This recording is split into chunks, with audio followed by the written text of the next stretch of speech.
Magandang gabi mga kapuso. Ako po ang inyong Kuya Kim na magbibigay sa inyo ng trivia sa likod ng mga trending na balita. Sa isang palaisdaan sa Davao del Norte, may hindi inaasang parokyano ang tindahang ito. Hindi kasi ito tao, kundi isang ibon.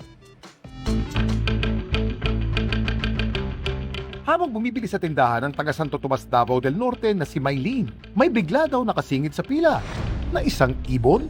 Mas mahaba siya sa manok. Yung kulay niya, kulay brown na may pagka-green. Saan siya nga kuan? Hayop. Ang tawag nila rito, lapay. First time namin nakita ng ganong ibon, bihira lang po yun pumupunta sa lupa kasi madalas naman po siya sa dagat.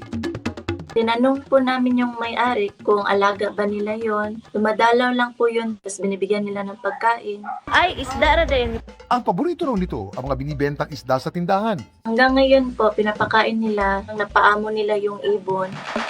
Pero anong klaseng ibon nga ba ang lapay? Kuya Kim, ano na?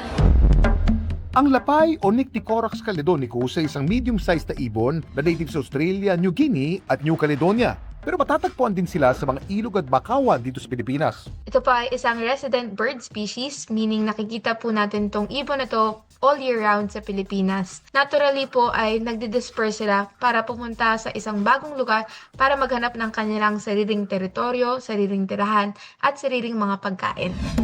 Hindi lang isda ang kinakain ng mga lapay, kumakain din sila ng crustaceans, insekto at maliliit na reptiles. Napakahusay nila manghuli ng kanilang prey at madalas sa gabi nila hinuhuli ang mga ito. Kaya naman kilala din sila sa tawag na nankin o Rufous night heron. Pero kahit binansagan silang night heron, hindi raw lahat ng lapay sa gabi lang aktibo. Ang ilan sa kanila sa umaga o di kaya sa dapit hapon naghanap na makakain. Gaya na lang ng naengkwentro ni Maylene. Yung nakita natin sa video ay hindi karaniwang behavior ng isang natural na wild bird. Pero dito sa nakita natin ay komportable siyang lumapit dun sa tindahan. Malamang ay attracted ito dun sa pagkain sa tindahan. At marahil rin dahil yung mga tao hindi nila sinasaktan itong mga ibon na ito. Kapag nakakita tayo ng mga lapay o ng mga wild birds, huwag po natin sana silang galawin at hulihin. Bawal rin po natin silang saktan o kunin or alagaan under sa ating Wildlife Act. Samantala, ito naman ang ibong bumagsak kamakailan sa isa sa mga gusali sa Manila Central University sa Caloocan. Isang kwago na may malalaki at pulang-pulang mata. Anong klaseng kwago ito?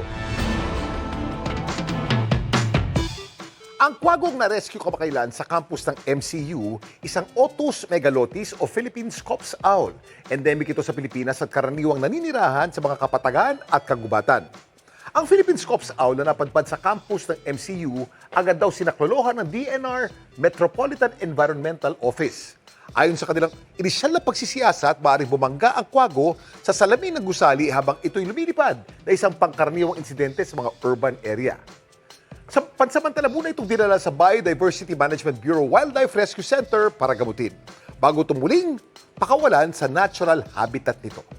Samantala, para malaman ang trivia sa likod ng viral na balita, i-post o i-comment lang, #Kuya Kim. Ano na? Laging tandaan, kimportante ang may alam. Ako po si Kuya Kim at sagot ko kayo 24 oras.